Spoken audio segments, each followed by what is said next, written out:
he completed his PhD in the University of Southern California. After that, he moved to the Max Planck Institute for Intelligent Systems, and he's still there and also holds a full professor position at the Technical University of Darmstadt. So please welcome, join me in giving a very charming welcome to Jan Peters.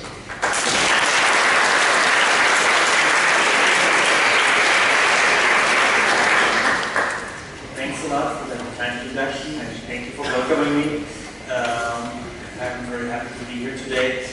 I will give you a tutorial about reinforcement learning, and I will try to mainly convey intuition. I will not go into all the most current algorithms, but I really want that you have scratched the surface pretty much anywhere. And I've not looked at the total detail in the schedule, but for most of what you've been doing in this week so far, you've been talking about data, then you will do some approximations, which will give you some form of a model. And in fact, 90% of all machine learning is in the end about creating models, not actually about the true AI aspects of reasoning and acting. Reinforcement learning differs fundamentally. In reinforcement learning, we are quite clear that supervised learning is not enough. Since in supervised learning, well, think about this very quickly. If you had as a parent to show your kid every single action possible and, well, about what to do in every situation, and they would have to generalize among the millions of situations you have to show, well, quite clearly, you would never get it. In fact, in robotics, we've seen that imperfect demonstrations, so when I would show you any kind of a motor skill, are frequently error-prone and fairly useless. They can give us a good starting point, just like a tennis teacher can give you a good starting point by taking you by the hand, showing you a forehand, showing you a backhand, and then it still takes 300-400 trials before for the first time you can get a ball over the net. So quite clearly, we do need trial and error, and we do need action, and we do need actions. We cannot demonstrate everything, and demonstrations are usually good. And also, we want to really take machine learning beyond glorified curve fitting and really much more towards actually generating actions. Now, sadly, of course, generating actions puts us into a totally different paradigm. Since up to now, we probably haven't talked about the aspect of exploration. Since a robot, well, usually has to explore the world, and it can fail drastically, like in this example. And in this case, we don't have the right action. In supervised learning, we would have the right action in the data process. Here we would, at the best, get a report telling us, bad robot, get a -1. So, fundamentally different way of thinking. Now, obviously, machine learning systems will need more and more self-improvement. Yes, on the one hand, we have big data, and of course with big data, you can solve all the computer vision problems thanks to people putting their pictures on Flickr, Facebook, and all of that. But whenever you want to do something which is new, or when you want to explore a little data, then you need trial and error learning.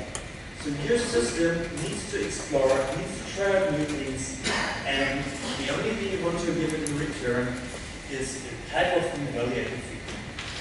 Now, in reinforcement learning, we call this evaluative feedback the reinforcement.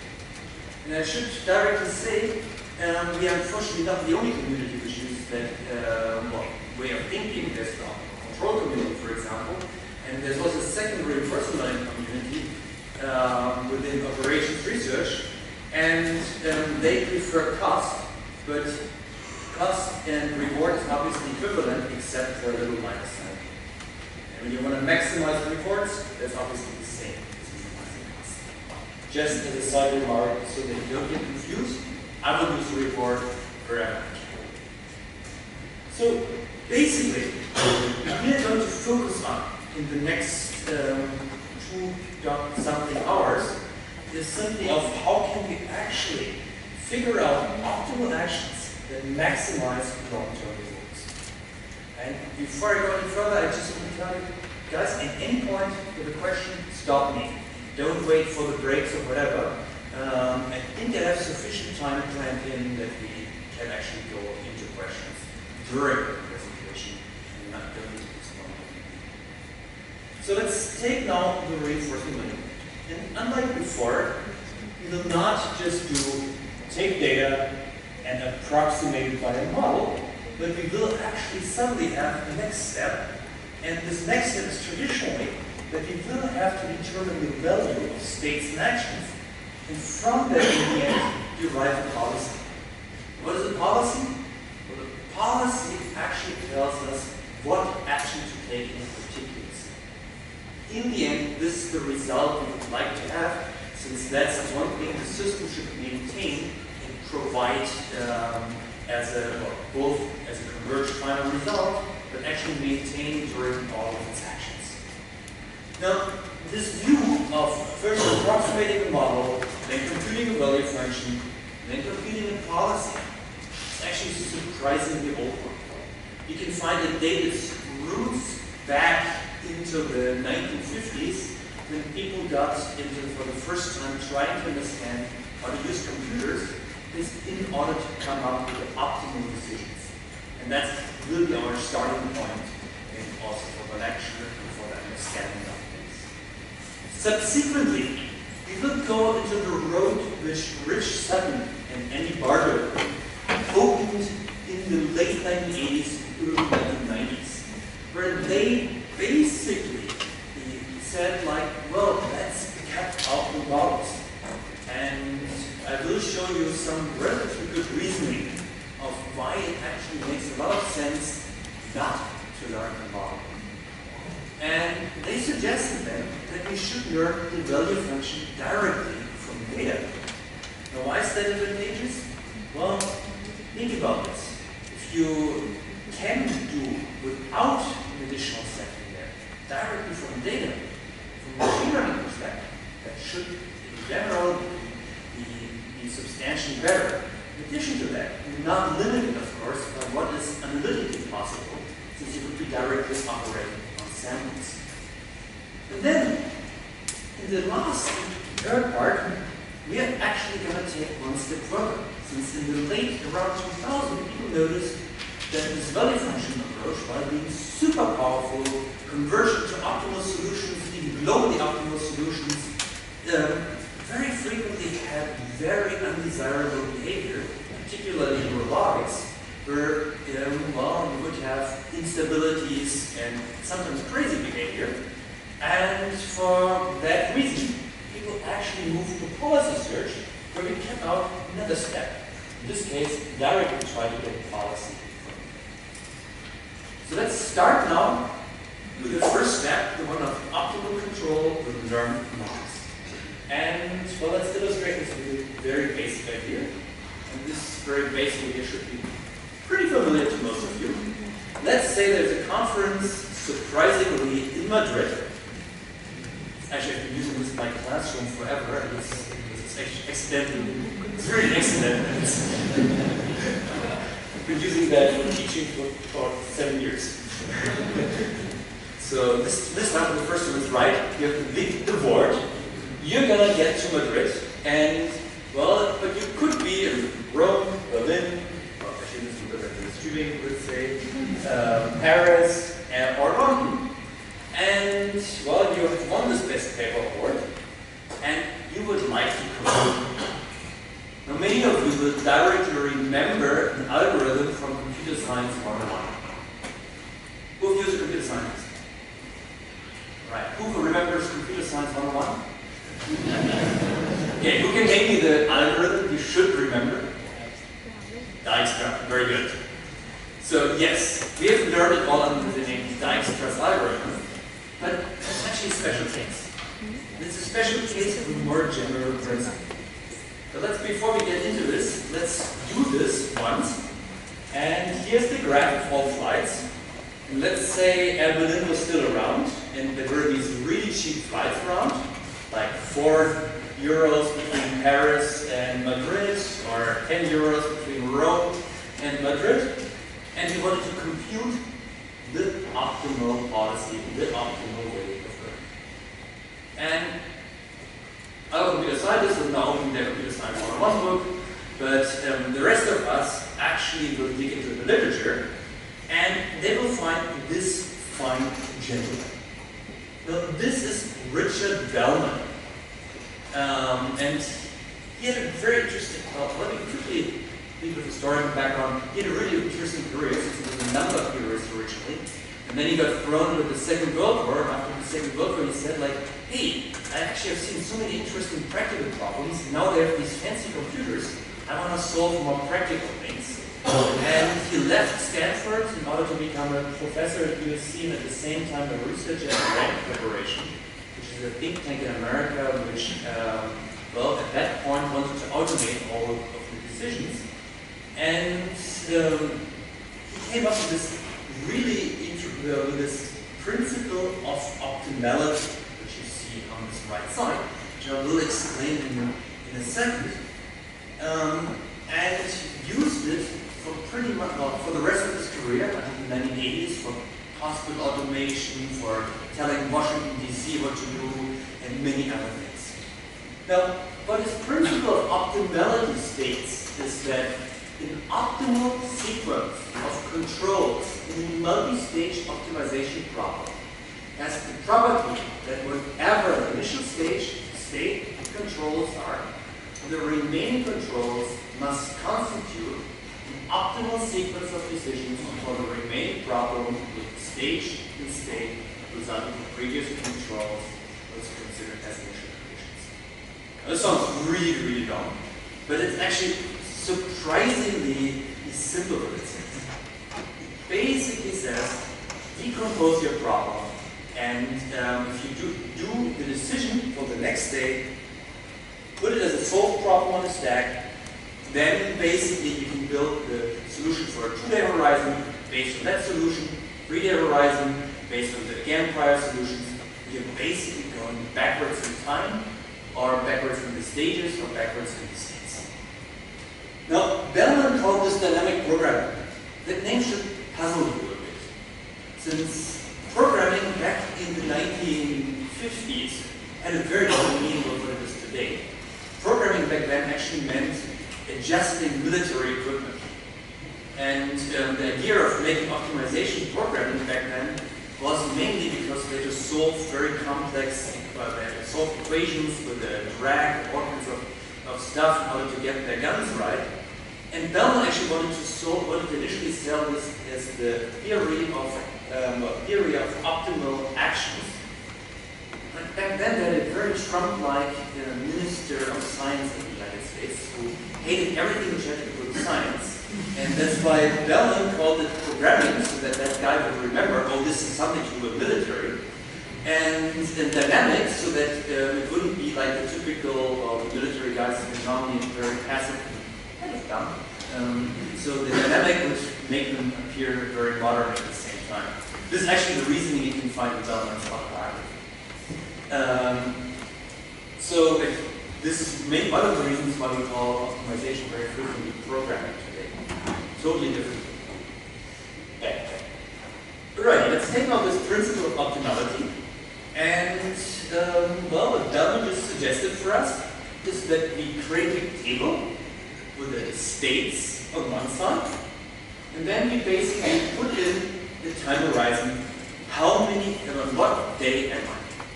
So if you're on day T, that means you have 0 days to live, you're dying right after your action, and all you get is the one reward for your action.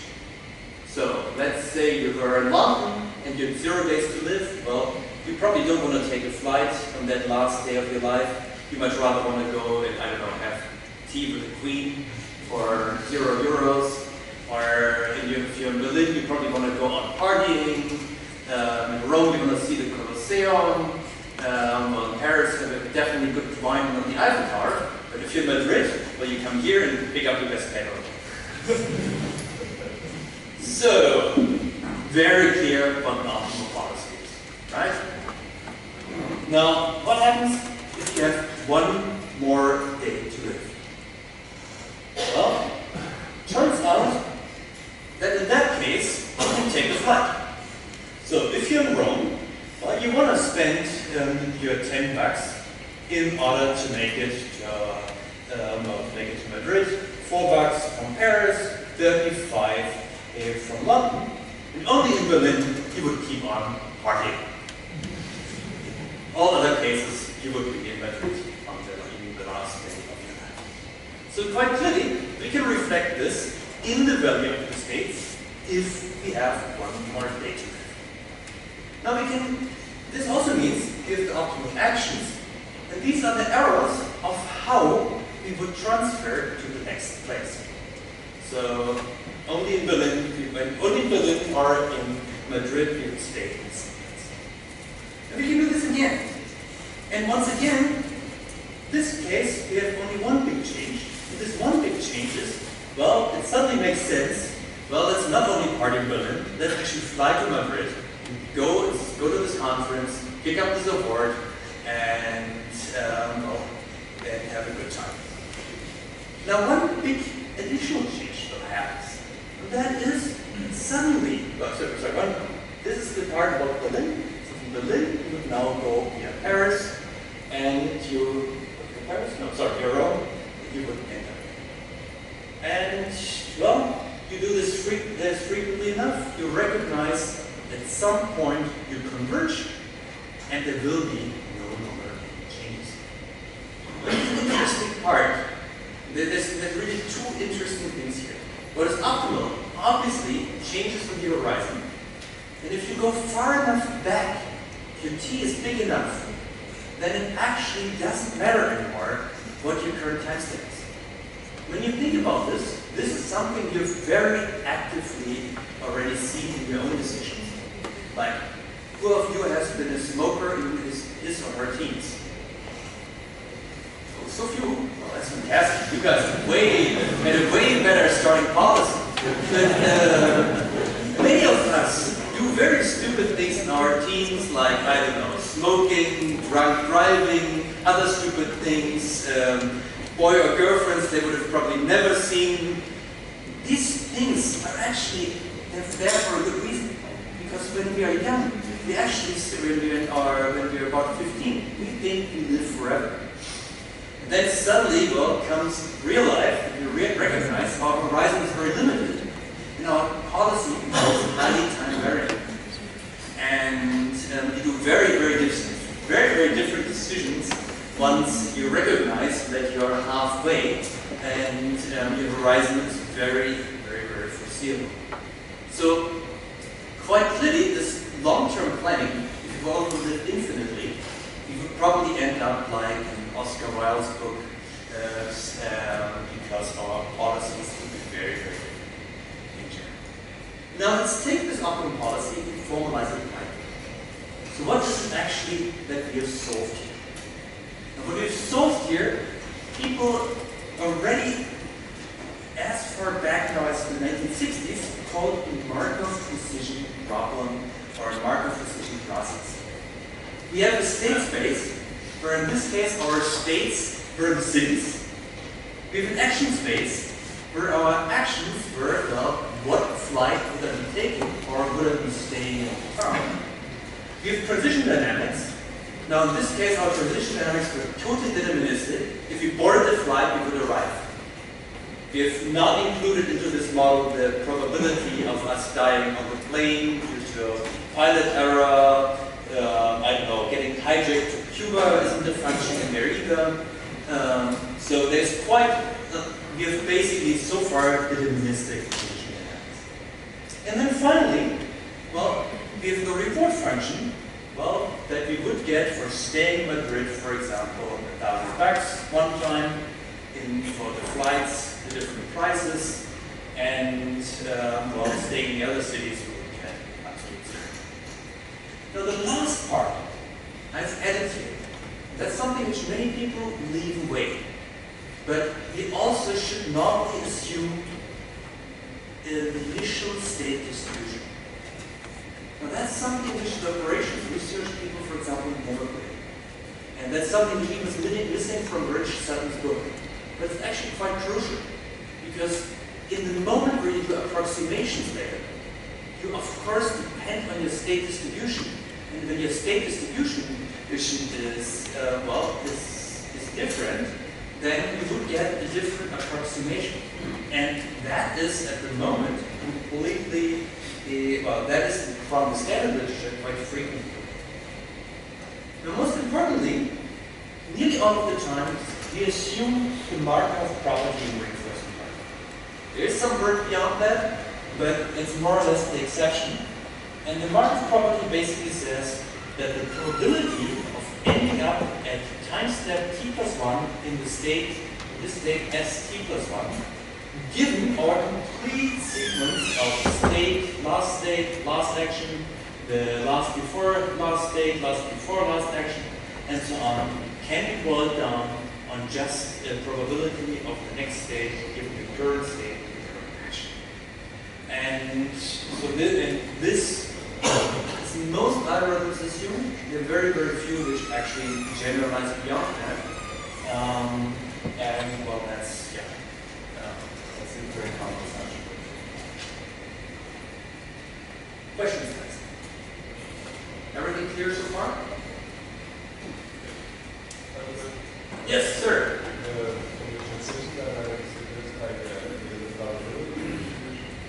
Yes.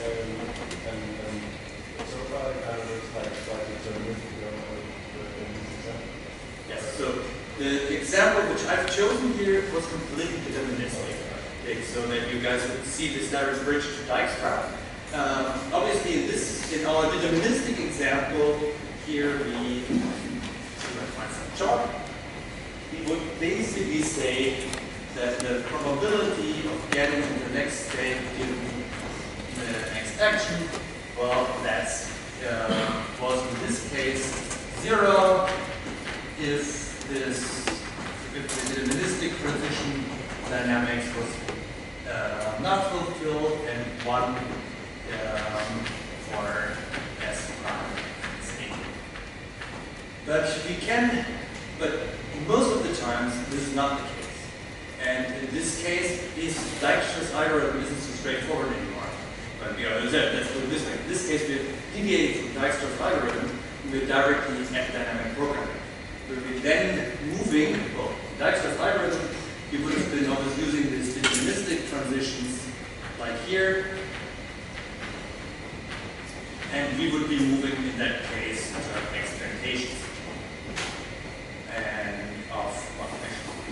expectations. And most of the times we're actually interested in some other quantity, so I will just put F here for that. You're totally right about this. This was mainly to be didactic so that you guys get what we're doing. What we want to do, of course, is we want to be in the complete loop. So while we have this formalization of the Markov decision process, we actually have an agent who wants to, in the end, have this policy, which we've just computed for our going to Madrid scenario. So we want to actually know what actions to take in what state. Now, I've quite purposely already written the policy here as a distribution, and not as what we had before, where we had a deterministic policy. So, Dijkstra's algorithm, we would also have chosen the deterministic policy, which we just computed. In fact, the deterministic policy of both time and state. What we want to have in reinforcement learning most of the time is actually distribution over actions given the state and some parameters. Now, every time we take an action, next state gets pulled from this distribution, and in addition, we get this result. Our goal is the same as the one of a Markov decision process, with a tiny change in maximum. Our goal is the one of that we want to sum up all the future rewards. We do factor. And well, you can do this for finite horizon like here, like with a t in there as you define. Now, this discount factor is actually an interesting additional property. Since this discount factor allows us to punish the future a little bit earlier. And so that you would not plan overly far into the future. Now, you guys all will encounter a discount factor in your life, and actually mostly in economics. Can one of you guess where you will see this? In the bank, exactly. So the interest rate can be converted into a discount factor. I think it's 1 divided by 1 plus the interest rate. Since, well, the bank obviously takes away some of your future rewards whenever you take out a loan. And if it isn't the bank, then it's the inflation, and that would be the cost. So so that is the basic reinforcement learning loop, and obviously should be applied to any market situation. Now we just solve this in a slightly more general way. So the way of how we do this in reinforcement learning is that we usually revert back to the view of value iteration, which is value of policy iteration. Now value iteration is kind of the generalization of what we have already done with the Dijkstra's algorithm. It's taking the principle of optimality and it's computing, in this case, the future. There's a big difference though. So the first thing you do, of course, again, that you look at the day where you die. You look at the time t at the day t, and at that particular t, well, you can compute then the value function as a state. And again, make such a table, just like before. And we're going to have states here.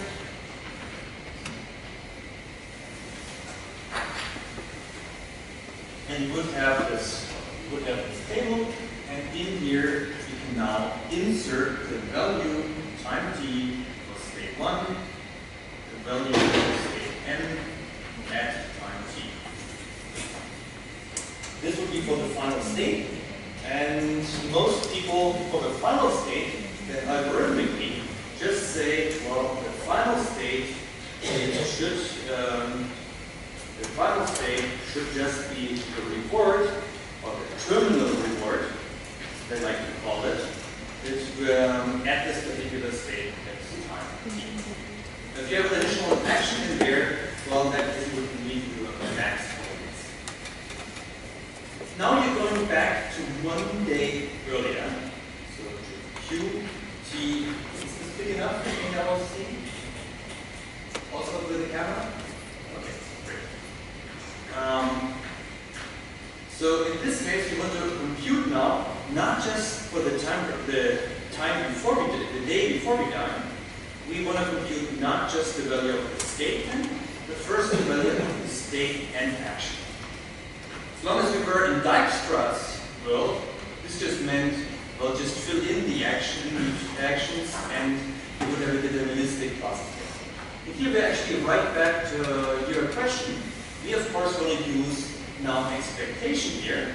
So we want to compute the expectation of the 2 steps which we would still have to live. So from t to the -1 to t of the gamma t minus 1 RT given state and action. And as these are just 2 days, we can directly recognize it. Well, we can just write this as expectation of RSA plus gamma B of, well, T in this case, S prime given S A. We have recognized, of course, this expectation. I'll make this explicit here. is over the S prime. In the discrete state case, which is the most primitive case, we of course just have a sum here, and we can write this expectation just as the sum over weighted sum, probability weighted sum of all future probabilities. Of course, for a continuous state action problem, this becomes very difficult. And now we want to compute the value of the state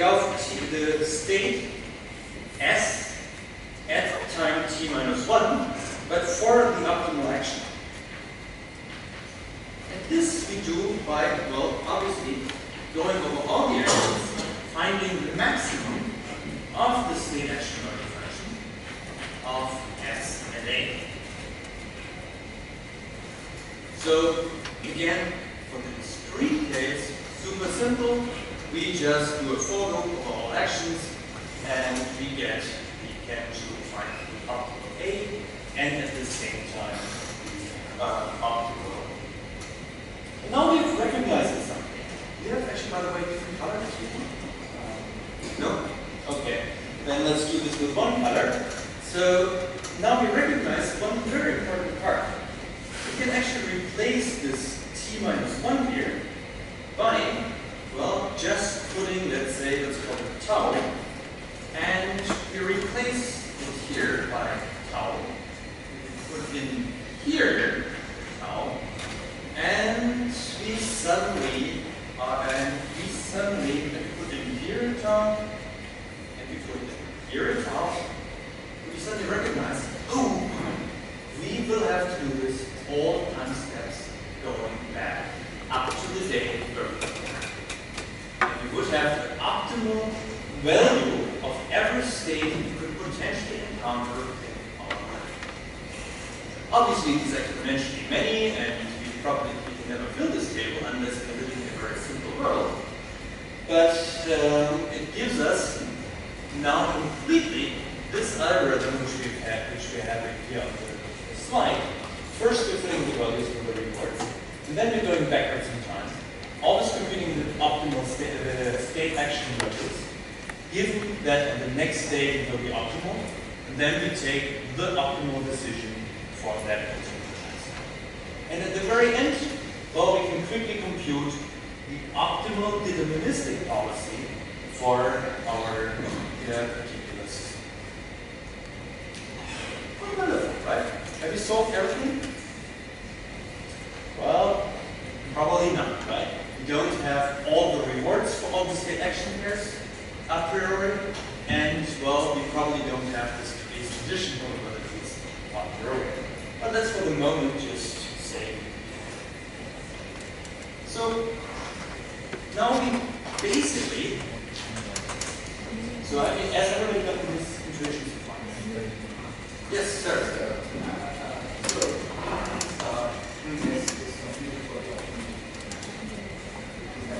Yes. So this is literally the value of the optimal action of this particular state, given that you're taking the optimal action for that particular state. And A is different, obviously, for every state and for every time step. And for the discrete case, no problem. Other questions? So this algorithm actually goes back to Howard. You can find this in the, well, already in the 1960s literature. Slightly more convoluted written back then. But it's really the foundation of all kind of reinforcement learning. Now, what we in reinforcement learning then did is we actually recognized that there is now certain invariances in there. We can actually write this stationary point where time stops to matter by just going back far enough in time. We can drop time and say, oh, we want to be at the stationary point, and yet if I have to live infinitely long, we can do all the right decisions if this equation is fulfilled. In reinforcement learning, we call this the Bellman equation. I put this in quotes because Mr. Bellman would never have tried this equation Mr. Dellman was much more into this principle of optimality. And you don't think we can very clearly say this, that this is his equation or whatever, but it's much more the stationary point, which he probably didn't even value that much, given that he was more into the optimization of very finite time series. What is interesting though is, if you go back to visually many steps in time, or let this algorithm from the previous slide run long enough, you are guaranteed to converge to the stationary point. And so by that, you can always compute also the optimal policy for an instant time. You could express the same thing if you wanted to by using Q functions, where in this case you would have the Q function on this side, then you would have the state in action on the outside. You would do first the expectation over the next states, and actually do the evaluation over the actions in the next state in our difference. These two views are totally equivalent. So reinforcement got a pretty bad rap in the 1990s. Why was that? Well, mostly because people love to look at problems like these. They're wonderful from an historical point of view, but they're not very practical. So these are so-called grid worlds which we can hack up in many little pieces, and then we can run the discrete value iteration loop. And here you see the other problem is that you have an agent. Let's say this agent is here. This agent wants to get to a goal, which is like, let's say, Madrid. And in between, it has to maybe swim through the Mediterranean if it wants to, which would be exhausting. And well, this year would maybe be involved. And you recognize that this year would be more costly because we would have to swim. Similarly here, but here the cost to go basically always does reduce. And such kind of puddle worlds you should implement one in your life, since that's the point where you start to understand all of these algorithms. But really for didactical reasons, since that is the one thing, well, the one rep we reinforcement learning that you're really trying to get rid of. Is one of the 90s about, well, just. Now, value iterations, of course, not the only way of how you could do this. And the surprising thing is the second way. And the second way is called policy iteration. Now, what policy iteration does is somewhat even more curious. Policy iteration allows us to actually replace this max operator. So instead of having the max here, we will replace this by an expectation. And this is an expectation over the actions, where we draw these actions, well, from the policy given state in action. This year, we would just roll out this equation. This would be called, these two equations. These two equations would be called policy evaluation.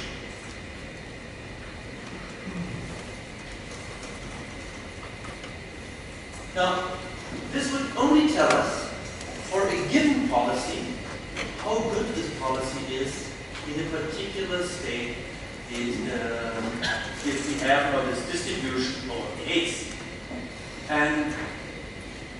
But it allows us to, but the interesting part is, we directly recognize we can do this step directly on samples.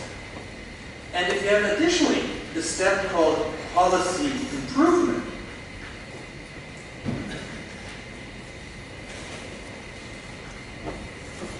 where we compute the better policy. So, compute a better policy pi dash, where we only guarantee that, well, pi dash is better than pi, right, this is dominating.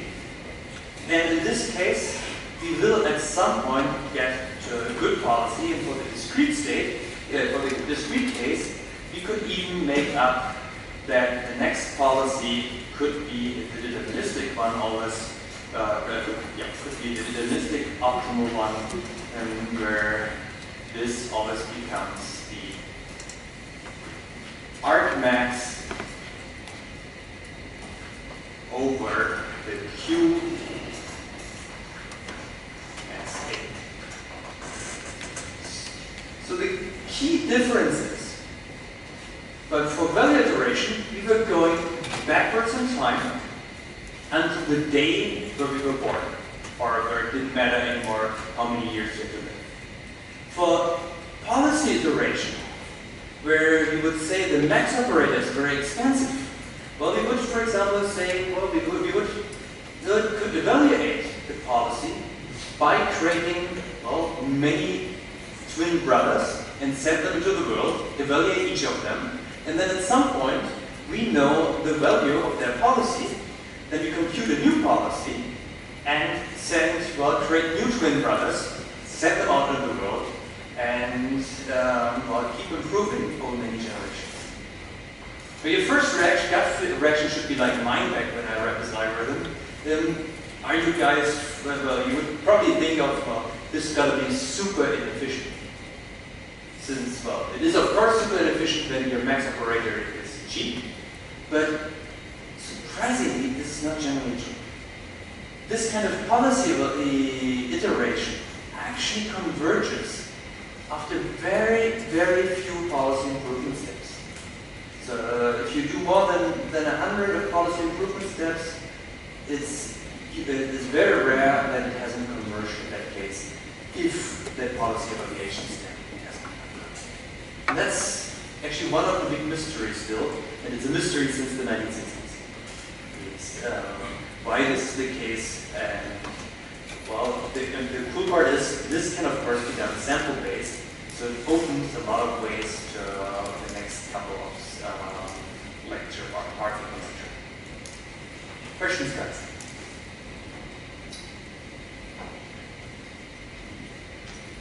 And I should have brought some rewards, some bonbons or something to motivate you guys to ask more questions. Maybe next MLSS. Okay, so you have seen now this other way of speaking about this, where you have the policy improvement, policy evaluation step. This is the other standard algorithm from that time. Now, I want to take you onto one more road though.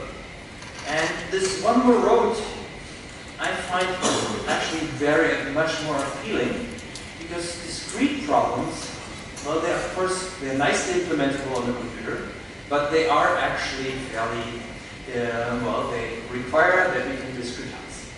It turns out that there's a huge class of problems which can actually be dealt with, which is continuous, and where we can find the optimal solution. And in fact, I would say this, what we're getting there, are the most common controllers in practical application in industry, for example. And this class of problems is called LQR, or linear quadratic regulator, where our state is a huge vector of real numbers. Our actions is a huge vector of real numbers. And I've called the state on purpose here X and not S as before. Why? Well, because this is something the controls people like. And you should directly recognize people who do control of physical systems, well, they will be usually living in this domain very, very frequently. And that's why the actions are called true here as well. Now, most of the times, we assume that we get a linear system, in this case, and some Gaussian noise. And then there is a quadratic reward function, which is also assumed in this context, and usually, usually it starts a distribution of Gaussian. Now, I want to explain this, derive this algorithm for you. Also, again, from this Bellman point of view, I do hope that you have to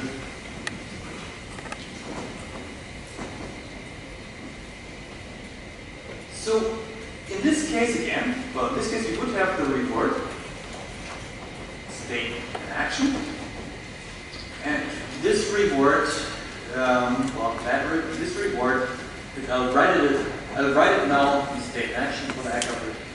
So it's S plus A transpose RA. And you recognize, of course, if we have just a single day to live, so we're on our last day, well, we want to get the optimal action. So we want to run the max operator to get the value of our current state. How would I get the maximum of this function? Oh, come on, guys. Do you still remember how to get the maximum of the quadratic function? Okay, what? Compute the gradient and set it to 0. Absolutely. So, we take the gradient of this reward function with respect to the action, which is, in this case, just RA, and we set it to 0, which basically tells us do absolutely nothing. So it's kind of like if you were in Berlin and you had only a day to live. So that means for the final day of our life, we once again, well, we can actually write down the value of this day. And the value of this day is the value of R, S, and 0, which is just S transpose Q S. So now we again want to do what we did before. We again want to give us one more day to live. So what do we want to compute? Well, the next thing we want to compute is Qt minus 1 of S and A. And this QT part, well, that obviously has to consist, as we know from value iteration, consists of the reward function plus gamma times the expectation of the value of the next state. Now we also know that this S prime was, well, drawn from a Gaussian with a linear mean. Sorry. I'll leave the drift away and I just put this here. And do you want me to do it the easy way or the difficult way? Easy way, okay. Easiest way is we say sigma equals to 0, so we just look at the deterministic case.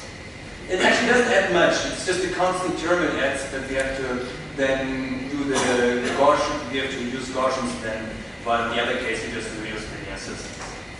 So we plug this in now, we get SQS plus ARA plus, now the expectation becomes, obviously in this case, a deterministic function, so this just becomes gamma, and we insert into this value of the next state, we insert the next state, and the next state is of course AS plus BA transpose, and we do one funny thing, we call this guy here P of T.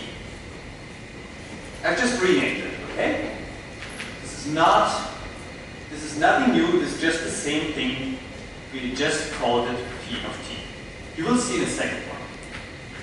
And we have again this addition, this next state.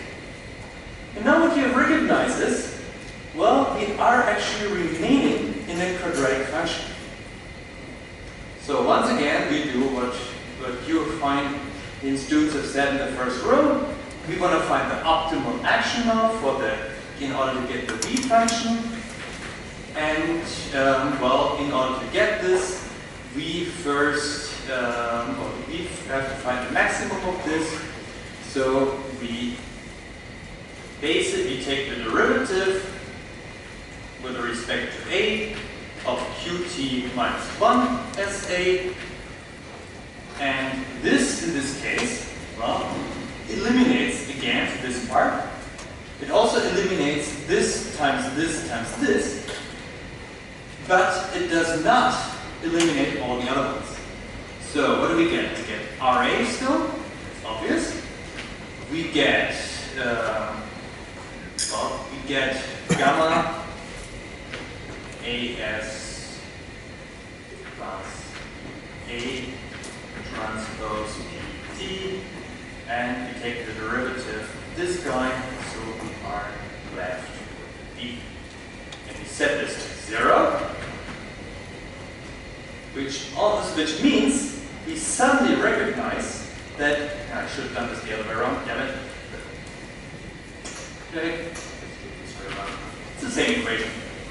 So, and now we want to solve for A in order to again get A star. By the way, I should put a star here. And in this case, the optimal thing is not do nothing, but actually has a very, very clear equation. Since you now of course bring this component and this component over to the other side. You do a matrix inversion of gamma B transpose PT B inverse, and here you put another gamma A times S. This looks super complicated, but it's actually not. Since you recognize that this here is of course a constant, and these kind of constant people in control call gains.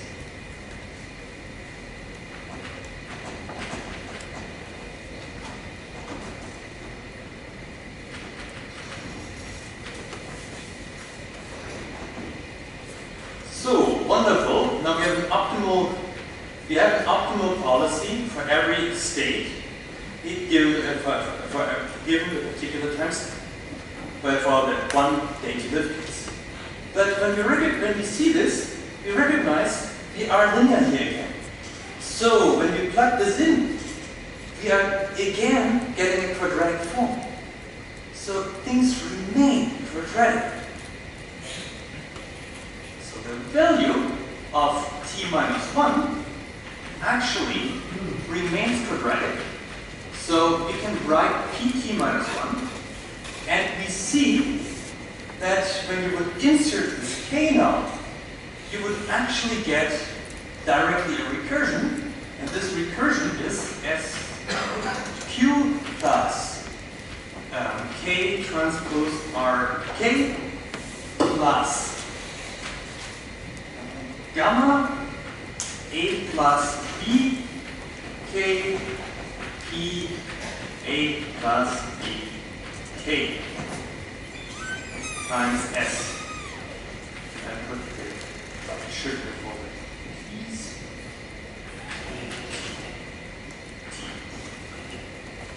And what you now see is, well, you can actually drop. If you do this, you can actually drop the state, and this becomes a fully parametric recursion.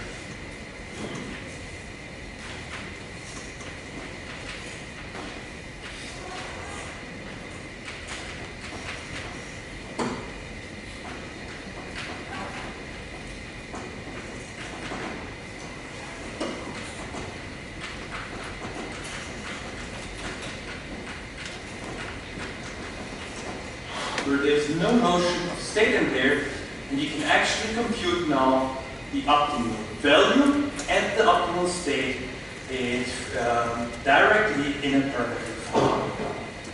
This equation down there is called the Riccati equation. After a fine gentleman from the 1600s, surprisingly, because that fine gentleman of the 1600s was looking at differential equations, and there is some very similar quadratic form, which, well, accidentally reappeared. So this is fairly cool. And a lot of people have been using this with reinforcement learning, and this is exactly where we're getting to. Now let me show you one first example of it. This is from work by Chris Atkinson and Stefan Schaal, back from about 96, 97. So that was the time where I graduated from high school, and you guys probably were just about to be born.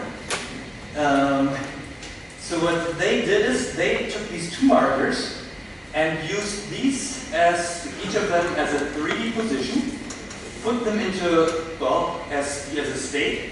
They used the movement, the accelerations of the finger of the rubber as an action. So you have basically a six-dimensional action already, because that rubber can, well, move into three different directions. Sorry, three-dimensional action, exactly, six-dimensional state. So actually pretty high-dimensional scenario. And after it, every time it learns a new model, it just uses linear regression in order to get this linear model, and subsequently computes the optimal policy for this linear model. And you see after already 6 trials, it actually becomes pretty perfect. Now, why wouldn't we do the discrete solution here? Especially when you now consider you're the 90s, where your computers, your best supercomputer, your best Cray computer had less computational power than this silly gadget which I have in my wallet. Any clues? Exactly. So, we basically have this old, what Richard Bellman called the curse of dimensionality. Since basically creating discrete states and putting it into n little discrete states, straightforward. This gives us, well, open. This is for 1D. Now, when you do this for 2D, you actually get O(n) to the 2. So who can tell me what they, with a 6-dimensional, if they had to do R6 into discrete, so what order would we get? Now, n to the 6. So, in other words, when you have all of these dimensions, if you would have to cut it all up, well, you get O(n) to the d, and, well, they had a state in 6 dimensions, and they had an action in 3 dimensions. That was way beyond what they could do with the computer back then. Again, early 90s. And even today, I think you would very quickly, with the nicest GPU cluster, with discretizations, you will not get to ultimately interesting problems. Simply because it takes a lot of different tests. Now let's take a very simple problem, and one which, well, we have discretized about, where's the sponge? Yeah. Ah, thanks. So let's take a very simple problem, and this is the problem where we have one motor, but in this case we allow one pendulum up here, the mass up here, and your motor is not fully actuated. So this one-dimensional action is bounded by a mass. Think a much simpler problem than this curve one. What do you think? Could you apply LQR here? We have one angle, the angle Q, our state variable, and the velocity. They have together our state variable. Who of you thinks you could apply LQR? Okay, who thinks you couldn't? You can tell me why. I lost you guys. Okay, so I have now taken out. Right now we use this system, right? Try to stabilize this microphone, and after years of training, so as everybody, vision people, they usually are better at seeing, I am pretty bad at motor skills, that's why I'm quite interested in reinforcement learning of motor skills. I always pity the persons who do artificial intelligence.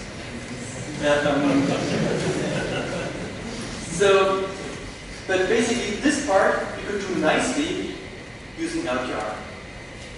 Mainly because we were quasi-linear. Now we have the problem where this microphone is too heavy, and we have a little motor here, and this little motor has to get the microphone out. Now obviously, you should recognize one thing. It can of course do this, but it can't do it by directly just putting the motor on and bringing it up. It has to actually pump it up. Very good. So the physics equation is something among the likes of inertia is mgl sine q minus some friction plus some action, and we recognize this variety, the state is q dot, and the fine young gentleman here, was you or was I? Fine young gentleman there just said it very correctly. This equation is a sinusoid element, it's not linear. And that's, in fact, where LQR fails. This here is a beautiful plot. It actually took us in 2007 about half a day of computation time. It required a discretization of several billions of cells, despite that we were just talking about a 2D, to get it so beautifully looking. I mean, less beautifully looking, we could do it already much faster back then. And you recognize directly that, yes, in a small region around here, you would probably have a quadratic value function and a linear system. But here is a jump in this value function. And of course, LQR would be a terrible solution, at least for the stationary point LQR, for this kind of problem. So what should we do in this case? Yes, sir? Maybe it's some sort of question or an answer to this. Maybe just round, like initialize the program to the linear phase and just round this. Yes, I mean, good initialization, like good start set distribution, which we had on the on this here. The reason why this worked is that they never let the pole fall out before they wanted to stabilize it. It would have never worked if they had to swing it up. It wouldn't have worked with LQR if they had to swing it up. So you're right, of course, if we always start in a linear regime, we will in the end up in a linear regime. 99% of all control theory applied in cars, planes, no, not fridges. Fridges is the bang-bang controller usually, but so an on-off controller. But nearly all linear control actually relies on this, that we initially start in a setting where we are quasi-linear, and then we keep it in this setting. And this LQR-like controllers actually work. Just they're normally not optimal. They're tuned by a so-called control engineer who uses his thumb and says twice the thumb times some parameters will approximate the work. I'm also a control engineer, so I can say such big jokes. So, quite clearly, if you have a highly nonlinear function, and certainly not quadratic function, we cannot just transfer our results straightforward. Now, what should we do here? One thing we can do is that we go along trajectories. And if we had, for example, already looked at many different places, like here, perspective looked just on a grid for the same problem for places, if you look for optimal LQR trajectories from these starting points, well, you can actually compute all the knowledge you need for an optimal box. So, in other words, if you know where to start, well, you can actually create sufficiently many good trajectories in order to describe it. So what does this practically mean? Well, practically, of course, it means that we go to our fine calculus lecture again. So this time not to set derivatives to zero, but to use a Taylor approximation. So what do? We take any kind of function in order to get first the constant offset, then you get a linear term times some linear difference, and then we get a quadratic term, and well, if you need higher order terms, we would have the linear term. So we can actually linearize along the point. Well, linearizing along a point is, of course, when we are linearizing along the uppermost pendulum. But if we then, in addition, say this point moves, and there's a time step t in it, then these matrices A and B become time indexed, and we can do again this LPR case by doing the first order Taylor approximation of the system along the trajectory, and then do a quadratic approximation along the same trajectory. So wow, should be all easy. You can all go home, you have an optimal reinforcement learning algorithm, and everything is easy? Not quite, right? Yes. This is the small deviation from the trajectory, not small angle. So this would actually work. If I know the optimal trajectory, this would actually work for stringing this. So they would also do it here, here, here, and here. So it's not the small angle of the stationary point anymore, it's a small angle along the trajectory. And what are we missing? Have you solved the reinforcement learning? Let's say we know the dynamics. We've learned the dynamics. We have had a deep neural network or a Gaussian process or a support vector regression which gave us the perfect dynamics, the perfect reward function. We've had big data, so we have zero error everywhere, and we're totally happy with these two things. Let's assume this goes well. The initial state is also okay, let's say it's at the bottom. And we want to get up here. So we want to do this. I hope I won't break the microphone at the end of this lecture. Yes, sir. Well, let's say our pendulum is not a higher dimensional pendulum, it has more joints. You cannot create the table. So we only have trajectories. We can only have continuous states actually. How does it use the state scala? It's an interesting question. So chaotic from a controls point of view or reinforcement point of view is actually quite frequently nothing but saying that you have stochasticity in there. So when you look at chaos in discrete time, this is the same equation as a random number generator. So in a way, chaos is just a different way of putting stochasticity into your system, just a more deterministic stochasticity.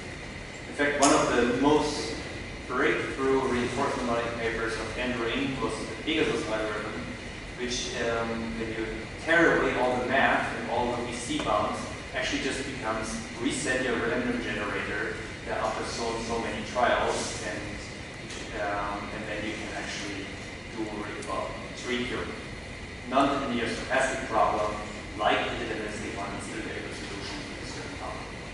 So in that sense, not chaos.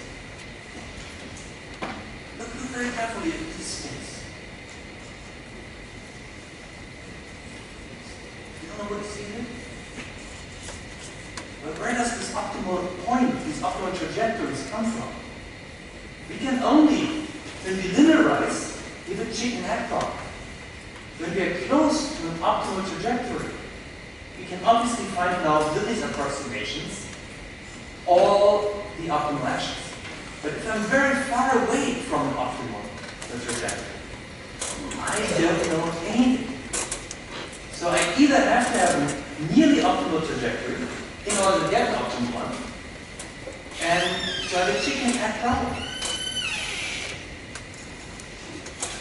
So this is nevertheless exactly what we are doing, what people have been doing, and people are still doing, to be honest. This really starts with the initial work by Diane McReynolds and Jacobson Ming, goes over to Chris Atkinson, goes over to Emil Todorov most recently. And the basic idea is, first thing is, well, let's say you had a trajectory. So you create a backward solution, compute the optimal gains, and let's say some additionally some optimal offsets because of linearization for along this trajectory. And then you use a simulator with this control law to compute the next optimal trajectory. So this is really a chicken and egg problem, and you need to do it until you converge. And cannot guarantee to converge to the optimal input. Value iteration was actually guaranteed to converge to the global optimal. This algorithm, which is still among the best we know, to a locally optimal trajectory. That's the best we can actually do. And that's based on the deterministic point of this deterministic model principle. Now, so yes, first step is we do a linear approximation of everything along our current trajectory and compute the optimal action in the proximity of our current trajectory. Then we use this. From this, we compute the optimal control law, the optimal policy. From this, we now use forward propagation in order to compute an updated trajectory, in order to take this updated trajectory to again compute an optimal policy. And we keep doing this until we finally converge, and we at least get a local optimal. Now I will quickly change, I just noticed that one of the slides here is terrible.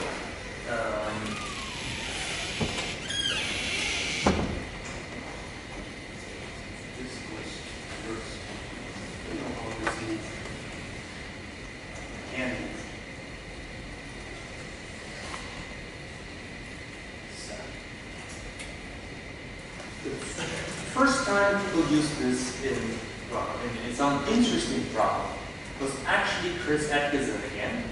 And here you see Chris when he was still young. You will re-encounter him again when he isn't young anymore. And he's younger there than I am. So this is the desired behavior, which he showed before first.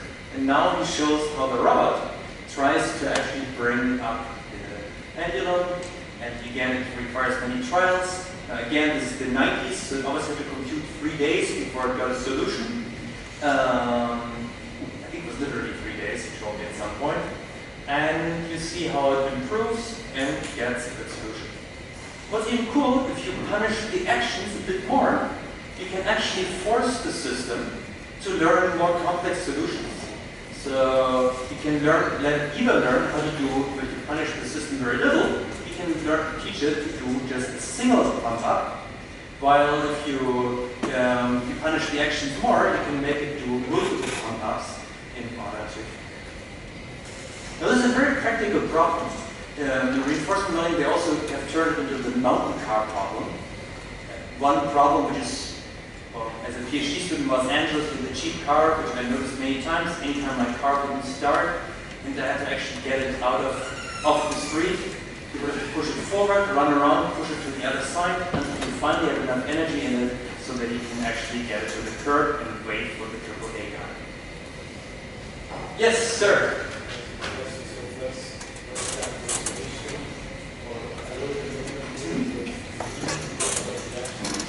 Okay, so for this particular example, so these are very close to the global optimum, these trajectories. But this is not the case when I look at a full humanoid robot, for example. So people have been trying to use this algorithm in order to create optimal gates for humanoid robots, or kind of while they're more high-dimensional movement. And in the moment where your movement gets too high-dimensional, where like, I don't know, all the 15 degrees of freedom of all your fingers are being used, then very quickly it becomes no longer applicable. Because you're getting into some, well, you're not getting a good enough initialization as a trajectory so that you get to a good enough trajectory. Nevertheless, this algorithm is still a very hard one. And the variation of it, please do what I want, not what I think.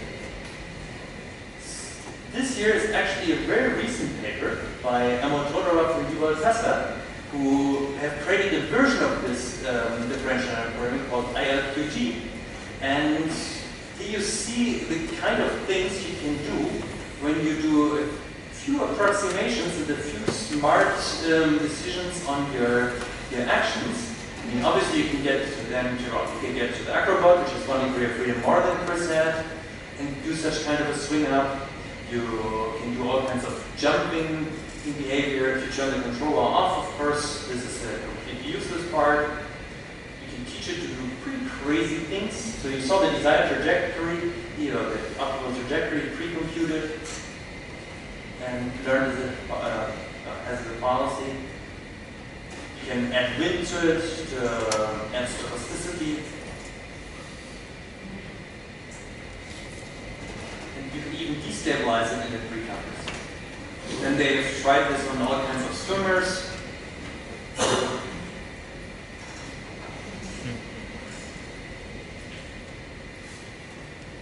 The dynamics of this form, I think, one of the type of leech, and it gets both a negative reward if it gets touched by the red ball, and it gets a positive reward for touching the green ball.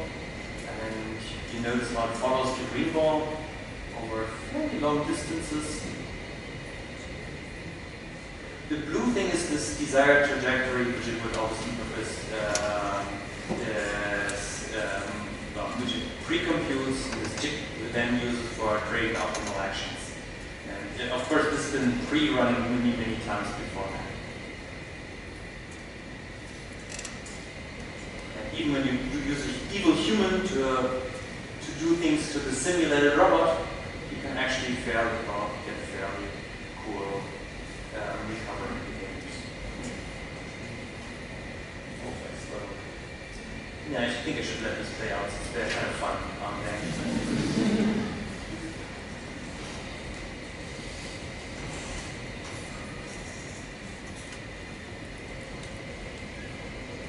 So I hope you have this intuition of these incredible, simple mathematical steps which you need to do to get to these algorithms.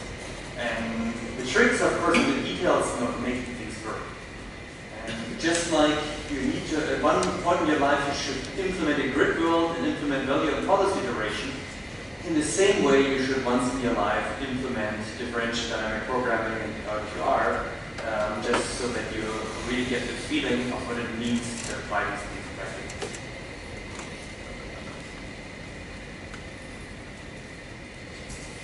This is evil, right? You don't want to figure out like that.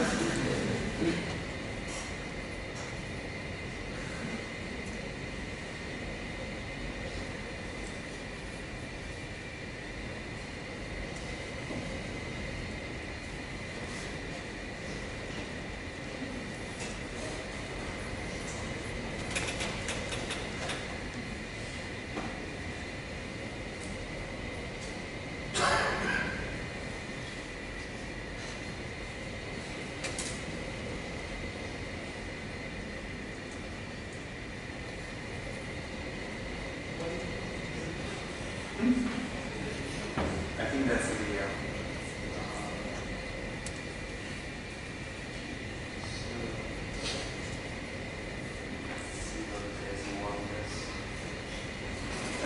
Becomes just more of the same.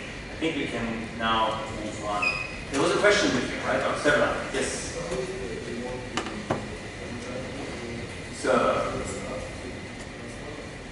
So here you have actually a very good question. What kind of reward function was being used? And there I should directly say, reward engineering and reinforcement learning is, especially in interesting tasks, in tasks which are not discrete. Discrete tasks is relatively straightforward, since discrete tasks are always a little bit like a search problem. So +1 and the 0 are very good at, maybe some negative intermediate ones, are very good in discrete tasks. And these are continuous tasks. And continuous tasks, because this continuous tasks by their nature are infinite dimensional.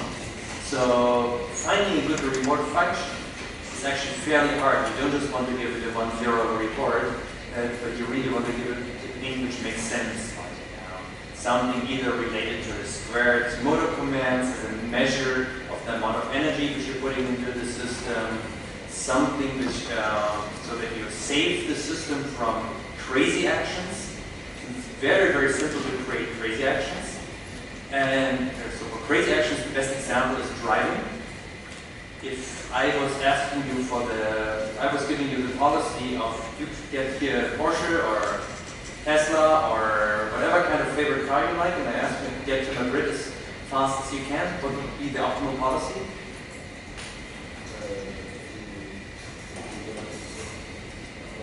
Exactly.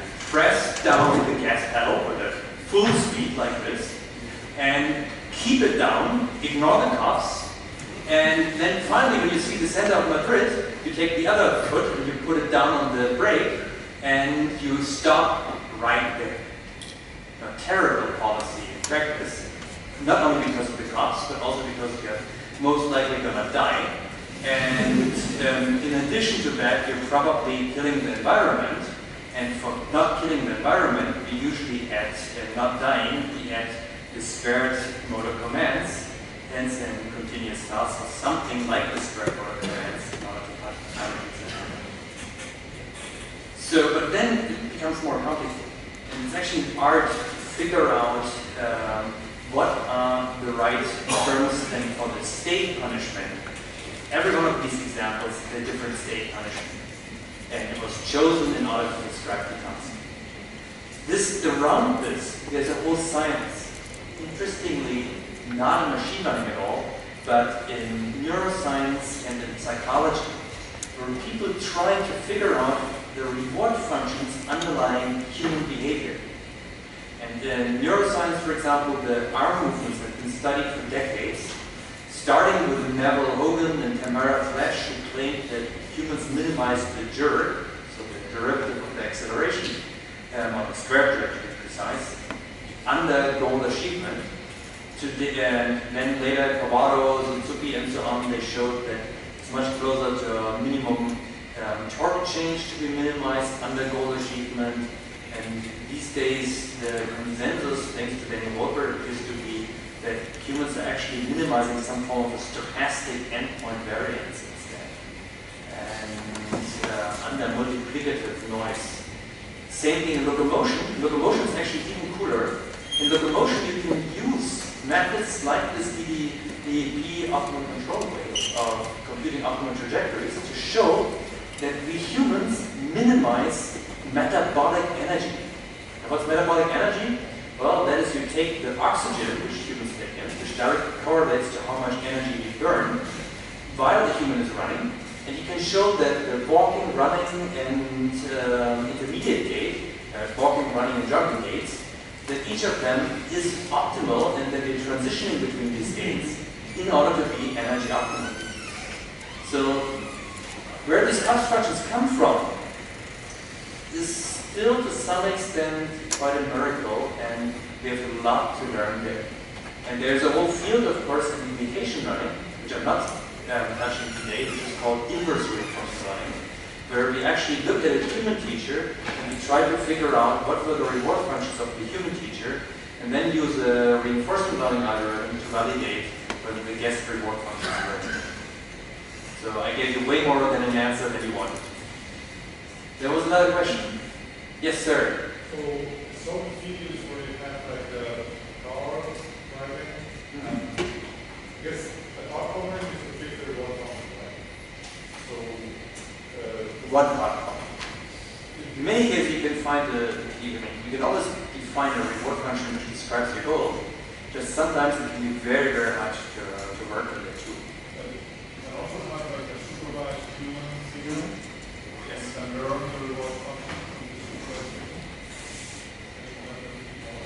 Okay, yeah, I mean, so there's several things you can do in this case, right? I mean, first of all, you can ask query a human for reward function. That would be one way of what you could do. You could, practically that actually works quite well. Because when you ask humans for beauty scores, they tend to give you something which is somewhat continuous. And they have a good feeling of the task. You can also use, again, inverse reinforcement learning to construct reward functions.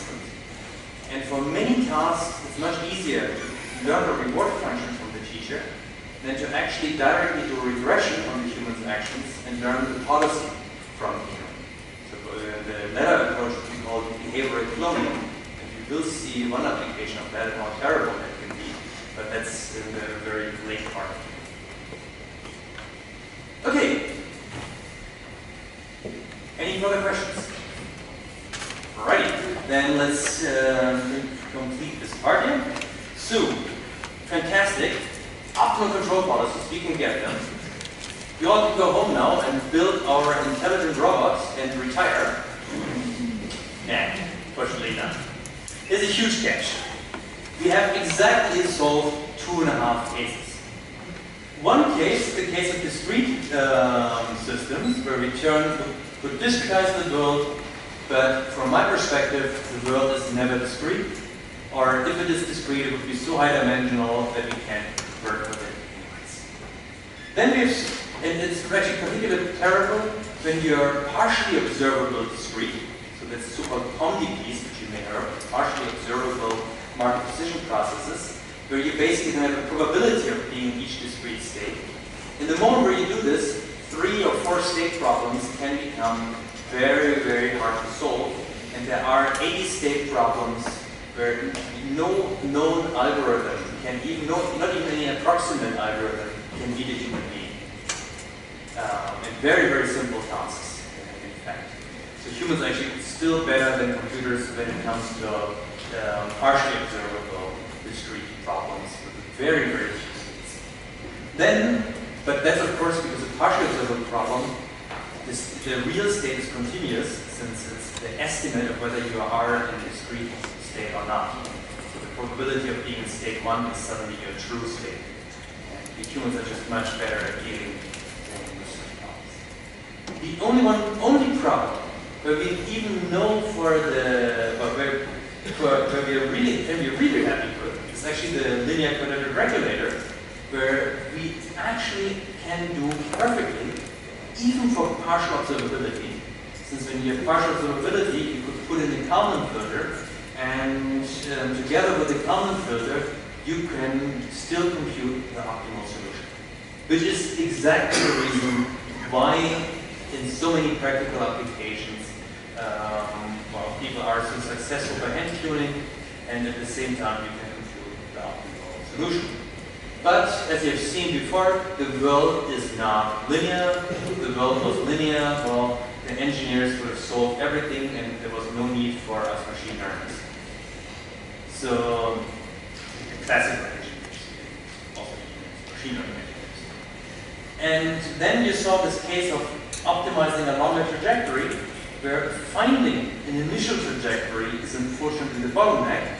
And that's why I'm saying we have solved exactly 2.5 cases. And, well, in all other cases, we have to do something approximate. So, I have now taken already 1.5 hours, so that means a coffee break now? Okay. You have survived part 1. Congratulations. Let's do coffee.